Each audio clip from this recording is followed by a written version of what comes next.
দিদি রান্নাঘর ব্লগ এক চ্যানেলে মিনিট পরে সবাইকে পরে উল্টে অনেক অনেক পাল্টে স্বাগত। কেমন আছো সবাই? আশা লালচে করি কালার সবাই করে খুব ভেজে নিই। ভালো আছো। এবার 1 চলে মিনিট পরে আসলাম পরে উল্টে প্রতিদিনের পাল্টে মতো 7 থেকে আজকের 8 ব্লগ মিনিট নিয়ে। সময় নিয়ে তো লালচে কালার করে আজকে ভেজে নিই। কিন্তু বাড়িতেই চিকেন চপ বানাচ্ছি। দোকানের কিনা চপ যেমন খেয়ে মনই ভরে না, সেই জন্য নিজেই কম টাকা খরচ করে বাড়ির সবাই মিলে যেন খেতে পারি।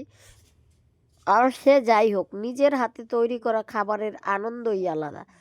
তো তাই জন্যই এই চিকেন চপটা বানাচ্ছি। আমার দিদির রান্নাঘর চ্যানেলে পুরো রেসিপিটা অবশ্যই দেওয়া আছে, তোমরা চাইলে দেখে নিতে পারো।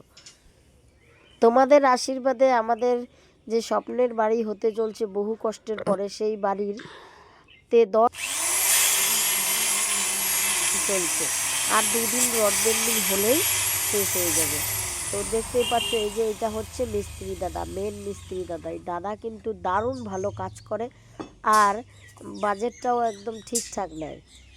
আর সব থেকে বড় ব্যাপার হচ্ছে ব্যবহারটা তো দারুণ ভালোই, তার সঙ্গে কাজে কোনো ফাঁকি দেয় না। একদম কম সময়ের মধ্যে আমাদের বাড়িটা কিন্তু তৈরি করে ফেলছে 1 মাসের মধ্যেই। তো তোমরা আশেপাশে থেকে যদি কেউ কাজ করাতে চাও তো অবশ্যই তোমরা কমেন্টে জানিও, আর এই দাদার কন্ট্যাক্ট নাম্বার হচ্ছে পেয়ে যাবে। তো এই যে দেখতে পাচ্ছ, এখন শুধুমাত্র চারদিকের বিনগুলো তৈরি হয়েছে। তো ভাবলাম 10 দিন থেকে কাজ হচ্ছে, এখন শুধু বিন তৈরি হলো।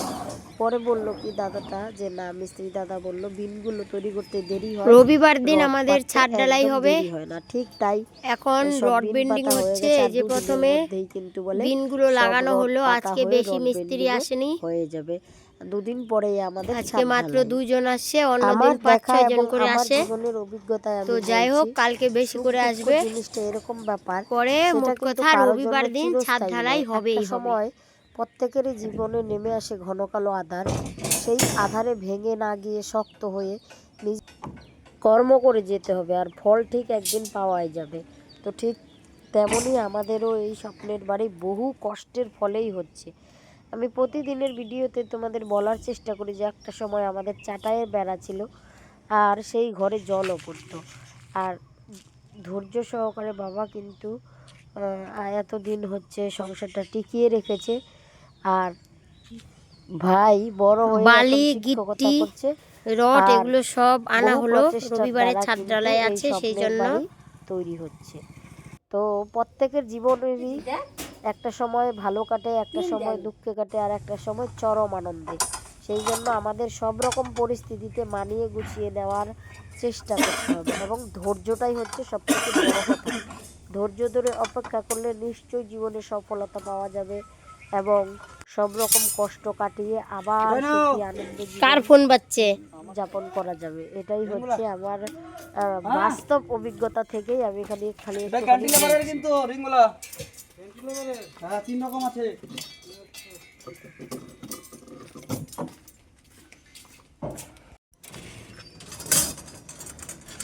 তবুও এই যে একটা ভালো ব্যাপার, পুরো গরমের দিনে না, এখন না গরম না ঠান্ডা, বেশি গরমও না বেশি ঠান্ডাও না, এই যে রক্ষা।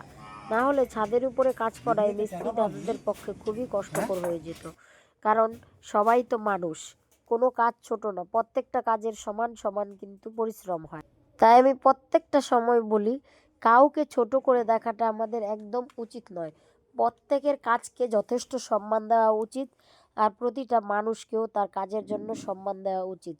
কারণ মিস্ত্রি দাদা যেমন ঘর বানাতে পারছে, সেটা তো আর আমি পারবো না। আমি হয়তো অন্য একটা কাজে পারদর্শী, এটাই বাস্তবতা। সবাই সব কাজ পারে না, সবার দ্বারা সব কাজ হয়ও না। সেই জন্যই নির্দিষ্ট নির্দিষ্ট কাজের জন্য আলাদা আলাদা হচ্ছে লোকের প্রয়োজন হয়, আলাদা আলাদা মিস্ত্রি বা আলাদা আলাদা কর্মচারীর প্রয়োজন হয়। যেমন শিক্ষক যায় কাঠমিস্ত্রির কাছে, কাঠমিস্ত্রি যায় রাজমিস্ত্রির কাছে, রাজমিস্ত্রি যায় সবজি বিক্রেতার কাছে, সবজি বিক্রেতা যায় চাষির কাছে। তো এইভাবেই চলতে থাকে আমাদের জীবন। কারণ প্রত্যেকের কাজের সমান গুরুত্ব। সবাই যদি সব কাজ করতে পারতো তাহলে তো কেউ আর কারো কাছে যেতই না। আর এই জন্যই আমরা হচ্ছি সমাজবদ্ধ জীব, আর প্রত্যেকেই আমাদের সমাজ বন্ধু। এই কথাটা আমি প্রতিদিনই বলি, আবারও বলছি। তাই কাউকে ছোট চোখে নয় বা কাউকে কারো কাজের দ্বারা বিচার করে নয়, আমাদের একটা কথা মনেই রাখতে হবে যে প্রত্যেকটা কাজের সমান সমান ভ্যালু আছে, শুধু উদ্দেশ্যটা আলাদা আলাদা। তো বেশি রোদ না থাকাতে কিন্তু অতটা কষ্ট হচ্ছে না, একটু আরামেই হচ্ছে। ছাদে রড রড বেন্ডিং চলছে। আজ যে এই যে ছাদে রড বেন্ডিং পর্যন্ত হয়ে গেল, এইটা কিন্তু সত্যি ভীষণ ভালো লাগছে। তো আমাদের তো ভালোই লাগছে, তোমাদের আমাদের এই আনন্দের মুহূর্তটা কেমন লাগছে অবশ্যই তোমরা কমেন্টে জানিও। আজকের যে এই আনন্দের মুহূর্তটা, এটা কিন্তু একদিনে তৈরি হয়নি, এটা তিল তিল করে বহু কষ্টের ফসল হচ্ছে আজকের এই আনন্দের মুহূর্ত। তো আমার তো মনে হয় যে প্রকৃতিতে যেমন প্রকৃতির দান হিসেবে একটা সময় হচ্ছে দিনের অর্ধেকটা সময় দিন আলোয় আলোকিত 24 ঘন্টার মধ্যে, আর বাকি 12 ঘন্টা কিন্তু অন্ধকার। তো ঠিক তেমন মানুষের জীবনও কিন্তু একই রকম। একটা সময় দেখবে যখন সুখের স্মৃতি আসবে তখন শুধু পুরা সুখ, গড়টাই সুখ, সুখ। আর উঠাইতেছি। একটা সময় দেখবে যখন একদিক থেকে বিপদ আসে মনে হয় না অনেকগুলো বিপদে বুঝি ঘিরে দেয়। ঠিক দিন রাতের মতো মানুষের জীবনে কখনো আসবে প্রচন্ড দুঃখ আর শোক। সেই দুঃখ কালকে শোক কমপ্লিট। ভুলে ধীরে ধীরে ধৈর্য সহকারে নিজের পরে কর্ম এটার করে উপরে গেলে পলিথিন কিন্তু পাতবা। আবার একটা সময় সেই দুঃখগুলো কষ্টগুলো সব যেন দূরে চলে গিয়ে হাসির মুহূর্ত, আনন্দের মুহূর্ত ফিরে ফিরে আসে। শুধু আমাদের জীবনে না, প্রত্যেকের জীবনে এটা হয়ে থাকে। ভালো করে ভেবে দেখবে, সেই জন্যই হয়তো ভগবান এরকম করেছে যে না 12 ঘন্টা রাত আর 12 ঘন্টা দিন। মানে দিনের আলো যেমন আলোকিত চারিদিক ঝকঝক করে ঝলমলে করে, রাতের আলো উল্টো দিকে কিন্তু নেমে আসে ঘন কালো আধার। ঠিক তেমন মানুষের জীবনে। তো সেই জন্য আমরা যতই আঘাত পেয়ে থাকি, সেই আঘাত দিয়ে ভেঙে না গিয়ে ধৈর্য সহকারে আবার নতুন করে পথ চলা শুরু করলে অবশ্যই নিজেরা জীবনে সফলতা অর্জন করতে পারবে। এই হচ্ছে বলার বিষয়। তো আমাদের দেখো রড বেন্ডিং মোটামুটি হয়ে গেছে। মিস্ত্রি দাদা তো বলছে কালকের দিনটা হলেই হয়ে যাবে রড বেন্ডিং। কত তাড়াতাড়ি দেখো কাজটা কমপ্লিট করেছে। সত্যি যেমন কথা তেমনই কাজ বলেছিল এই মিস্ত্রি দাদা, যে বিম বাঁধা হয়ে গেলে রড পাতা রড বেন্ডিংটা একদম তাড়াতাড়ি হয়ে যায়। একদম ঠিক কথা, সত্যিই খুব তাড়াতাড়ি কিন্তু হয়ে গেল। তো আগামীকাল আসবে হচ্ছে ইলেকট্রিক পাইপলাইনের কাজ করতে মিস্ত্রি দাদারা আসবে, অন্য মিস্ত্রি দাদারা।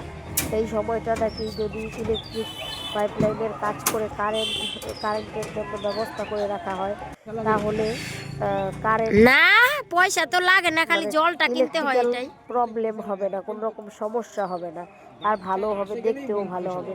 সেই জন্য কিন্তু কালকে আগামীকাল আর কি ইলেকট্রিক পাইপলাইনের কাজ করতে মিস্ত্রি দাদারা আসবে। তো তোমরা তো অনেকেই জানো যে ছাদে রড বেন্ডিং হয়ে গেলে পরেই হচ্ছে ইলেকট্রিক পাইপলাইনের কাজ করে দিতে হয়। তো আবার অনেকেই হয়তো জানো না, যারা জানো না তাদের জন্যই এই ভিডিওটা বিশেষ করে তৈরি করা। যখন তোমরাও নতুন ঘর তৈরি করবে, তোমরাও কিন্তু এইভাবে এটা একদম বিষয়টাকে মাথায় রেখে খেয়াল করে দেবে যে না ছাদে রড বেন্ডিং চলছে মানে এখন ইলেকট্রিক্যাল কাজগুলো করাতে হবে। আর সেই জন্য কিনতে হবে। আগামীকালের ভিডিওতে তোমাদের অবশ্যই দেখাবো কীভাবে আমাদের ইলেকট্রিক পাইপলাইনের কাজ চলছে। তো আজকের মতো ভিডিওটা কিন্তু এখানেই শেষ করব। ভিডিওটাতে হয়তো অনেক রকমের কথা বলেছি, কাউকে আঘাত করার জন্য কিন্তু বলিনি, আসলে বাস্তবটা নিয়েই তুলে ধরেছি, যেন ভিডিওটা দেখে সবাই একটুখানি মন থেকে সাহস পায় এবং শত দুঃখের মধ্যেও যেন একটুখানি আনন্দে থাকার চেষ্টা করে আর বেঁচে থাকার আশার আলো পায়। সেই জন্যই ভিডিওটা মূলত করা। তো কেমন লাগলো আজকের এই ভিডিওটা বা বহু কষ্টের পরে আমাদের আনন্দের মুহূর্তটা অবশ্যই তোমরা কমেন্টে জানবে। দেখা হচ্ছে তাহলে কালকে আগামীকাল ইলেকট্রিক্যাল পাইপলাইনের কাজ যখন হবে, ঠিক সেটা কিন্তু তোমাদের সামনে এগুলা সব রড আবার পাতবা না, তোমরা ততক্ষণ সকলেই ভালো থেকো, সুস্থ থেকো, হয়ে যাবে কোনোটা না। টাটা।